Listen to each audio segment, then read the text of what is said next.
Inicialmente no habían preguntas, pero creemos que en este ambiente relajado que tenemos, pues podemos discutir, conversar experiencias y queríamos ver si hay preguntas.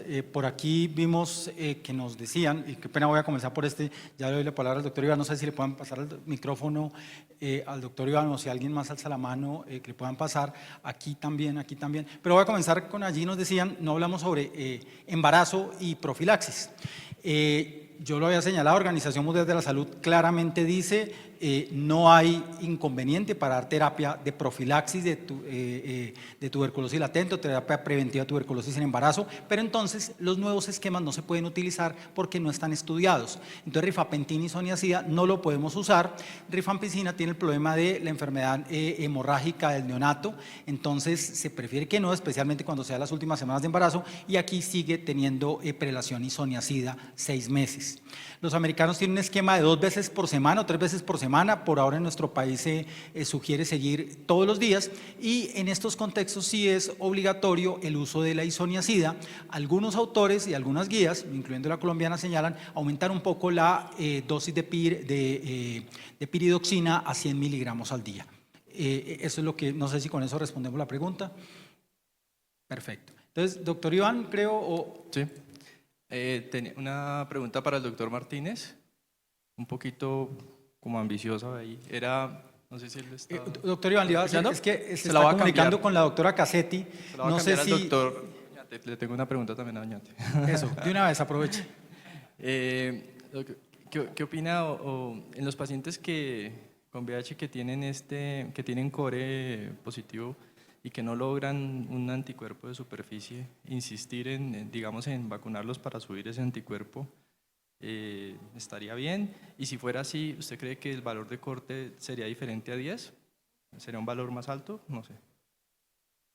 Gracias, Iván, por la pregunta. Y básicamente es, si un paciente tiene core positivo, lo vacunamos contra la hepatitis B, las 3 dosis, y no genera anticuerpos mayor a 10 mil unidades internacionales por mililitro, ¿qué hacemos? Yo creo que la recomendación es volverlo a vacunar, ponerle las doble dosis de la vacuna contra la hepatitis B. Y si lo hacemos con el tiempo, 0, 1, 6 meses, y la persona no responde a la vacunación, creo que con la vacuna actual no debemos seguir insistiendo. Hay nuevos desarrollos, nuevas vacunas contra la hepatitis B y posiblemente cuando las tengamos disponibles podremos aplicárselas al paciente. Y aprovecho porque fíjate que en la guía de VIH, conjunto con la doctora Jimena Galindo, nos dimos cuenta que ahí hay un error porque no dice 10.000 unidades, sino 10 unidades internacionales, ¿no? Entonces, el prestador está como muy intenso con que se alcancen esas 10 unidades internacionales, lo cual creo que es imposible alcanzarlo, ¿no? Serían más de 10.000 unidades internacionales cuando el método solamente llega hasta 1.000. Doctor Martínez, le tenían por aquí una pregunta. Una pregunta ahí como ambiciosa de los escenarios que usted nos mostró de indetectable, intransmitible. ¿Será que podemos llegar, por ejemplo, en otros escenarios como el de trasplantes o transfusión a tener ese concepto por ahí estudiado? Yo creo que no. Yo creo que todo lo que incluya transmisión que no sea por vía sexual, donde implica pues secreciones vaginales o secreción del semen, o implica un ambiente especial que de alguna manera permite que sea propicia la no transmisibilidad.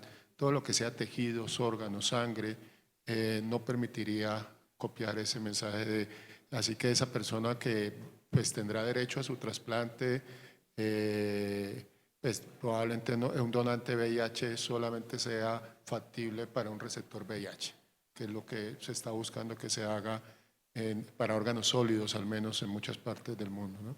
Pero otra es una discusión que también tenemos pendiente en Colombia, ¿no? Teníamos la idea de traer esa discusión y creo que no, hay una charla, creo que en el programa sobre la discusión de trasplante de órganos sólidos en población con VIH en Colombia, que me parece una discusión absolutamente necesaria, pertinente, y necesitamos avanzar mucho más de lo que hemos estado haciendo.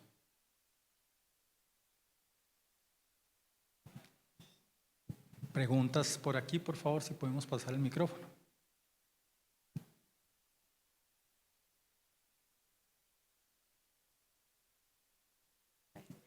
Buenas tardes. Para el doctor Oñate, quisiera saber con respecto a al segundo refuerzo o cuarta dosis, ¿puede ser la misma vacuna el refuerzo? ¿Debe ser mejor, diferente? ¿Cuál es la recomendación ahí?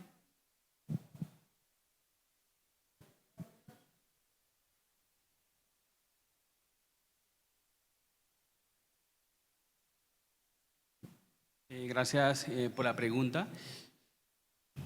Las vacunas, cuando se diseñaron, eran basadas en este virus ancestral de Wuhan. Con la evolución del SARS-CoV-2, tenemos ahorita el Omicron, la variante y todas estas subvariantes de Omicron, que por cierto son de más transmisión y de mayor contagio que este virus ancestral. A pesar que el virus ha cambiado en la proteína S, que es donde están montadas y diseñadas estas vacunas, las vacunas actuales siguen siendo efectivas. En ese punto, como dosis de refuerzo o segundo refuerzo, lo que tiene más datos y lo que se recomienda es priorizar a esta población de segundo refuerzo con vacunas de RNA mensajero, vacuna de Pfizer o Moderna. Recientemente, la semana pasada, la FDA y todos ellos en los Estados Unidos también hicieron una recomendación con respecto a la vacuna de Janssen y lo que dicen es que se puede utilizar como refuerzo si no hay disponibilidad de las vacunas de RNA mensajero, y esto lo hacen basado en los datos de seguridad y la formación de trombos en la población que ha recibido, que es un evento infrecuente, la vacuna de Janssen. Gracias. ¿Alguna otra pregunta? Sí. Disculpa tu nombre.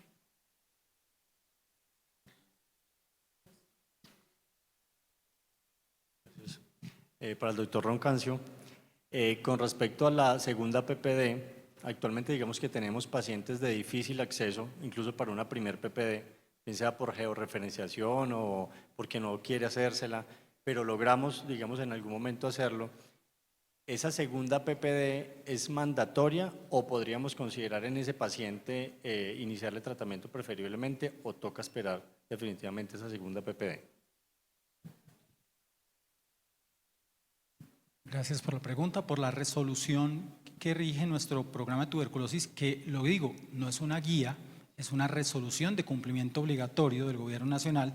En teoría lo que nos dice es: pacientes que tienen riesgo, usted les hace una tuberculina, si es más de 5 milímetros los trata, si es menos de 5 milímetros debe repetir en 3 semanas una nueva, y si es positiva lo trata, si es negativa, sígalos cada año. Eso es lo que dice incluso no es una guía, es nuestra norma. En ese contexto es lo que en teoría deberíamos hacer, pero tenemos lo mismo que nos sucede. En esos casos, a veces a nosotros nos ha tocado hacer IGRA. Quiero hacer una votación. ¿El IGRA es POS o no POS en Colombia? Les recomiendo que revisen la aplicación POS Populi. Es POS, ¿sí? Todo lo que es tuberculosis es POS, como dice el doctor. Hoy incluso me hicieron esa corrección. Entonces, a veces nos ha tocado hacer IGRAs en esos contextos. Lógicamente, tuberculina es más barata, pero esa es una opción y que ya tenemos dentro de nuestro sistema de salud para esos pacientes justamente. Es más, a veces lo vemos con médicos que tienen exposición, viven a 2 horas o 3 horas de donde se puede hacer la tuberculina y les toca ir 2 o 3 veces, ¿sí? Y perder un médico especialista en una ciudad intermedia o pequeña para que vaya un día en un paseo de olla a hacerse la tuberculina y volver por la lectura. Ese es otro punto que es diferente, pero que también surge en esos contextos. Y ahí es donde IGRA creo que nos puede ayudar. Gracias, Gustavo. Yo diría que eso es lo deseable. Sin embargo, pues como se ha mencionado, tenemos suficientes barreras para realizar el PPD anual en estos pacientes. Es un incumplimiento muy grande de desabastecimiento y todos los comentarios. Así que hacer un segundo PPD, pues a pesar de que suena deseable, sí existe realmente evidencia que soporte que puede ser beneficioso, que mejorará de una manera significativa los diagnósticos de tuberculosis latente. Yo sinceramente no conozco esa evidencia. ¿Tú tienes algún conocimiento de que realmente sea una práctica que no solamente se vuelva obligatoria, sino también útil? No, de acuerdo, eso es lo que dice la norma. Mi pensamiento, yo creo que debemos es dar tratamiento sin tuberculina. Eso es lo que yo creo, ¿sí? Basados en que sí tenemos estudios sólidos que nos dicen 32% de menos TB activa y de menos mortalidad. En ese contexto, sí pienso y claramente lo señala toda la literatura. Si usted clínicamente no le suena que tenga tuberculosis activa y de pronto le puede hacer una radiografía, pero en todos los casos no se le puede hacer, y el paciente tiene VIH, independiente del número CD4, de si está embarazada, de si tiene tratamiento antirretroviral, empiece el tratamiento. Eso disminuye 32% de posibilidad de que tenga tuberculosis y disminuye mortalidad. En ese contexto, entonces, en la vida real, yo los trato. Pero esta mañana, por ejemplo, el doctor Suma nos decía, nos exigen que tengamos, y la norma lo dice, radiografía y tuberculina, y si no, no les dan el tratamiento. Entonces es ni rajan ni prestan el hacha. Yo creo que ahí tenemos evidencia suficiente para decir, podemos tratarlos y debemos tratarlos. Es lo que creo que debemos hacer. Doctor Roncancio, dos preguntas con respecto acá. Dos preguntas con respecto a infección latente. Primera, con respecto a, es algo similar a lo que preguntaba el colega. La segunda PPD está indicada por el efecto Booster en pacientes VIH. ¿Qué indicación tiene eso en los otros grupos? Por ejemplo, pacientes renales sometidos a hemodiálisis, pacientes sometidos a terapias inmunosupresoras y los otros grupos, aparte de VIH, que contempla pues el algoritmo. Esa es una. Y lo otro es que si yo utilizo IGRA, es algo que no está muy claro en la 227, es que si yo utilizo IGRA, también debo hacer radiografía de tórax, sí, teniendo en cuenta la especificidad que tiene esta prueba. Esas dos. Muchas gracias por la pregunta. Según la norma, la misma que hemos citado, aquí solo hablamos de VIH porque era un simposio de VIH, pero las otras poblaciones que están en riesgo siguen el mismo algoritmo. Entonces, debería hacérseles el booster, aunque como dice el doctor, no está demostrado en esas poblaciones que esto tenga un impacto real. Y en realidad con el IGRA, yo que tengo en lo que he visto y en lo que he trabajado en investigación, no es tan perfecto como nos lo pintan, la especificidad no es del 100%, es un poco, puede estar entre el 90 y 95%, depende mucho de la técnica, y digamos que voy a lo mismo, pérdida de peso, diaforesis nocturna, tos con expectoración, ¿usted no tiene eso? ¿No tiene síntomas tipo B? ¿Tiene VIH? Sí.